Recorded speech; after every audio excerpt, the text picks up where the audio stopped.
ассалому алайкум бонувони меҳрубон. имрӯз хостам барои шумо тайёр кунам блинчикҳои болаззат. ба блинчики мо лозим мешавад 3 дона тухм, 3 қошуқ шакар, 1 стакан шир, 1 стакан оби гарм, 1 стакан орд, 1 қошуқча намак, 1 қошуқча сода, 3 қошуқ рӯған.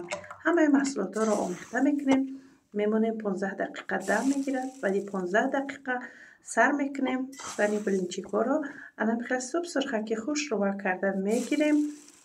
баъдан дар даруни блинчикҳои худ начинка мемонем. ман сметана, творог, шакар якҷоя кардам, дар дарунаш мондам.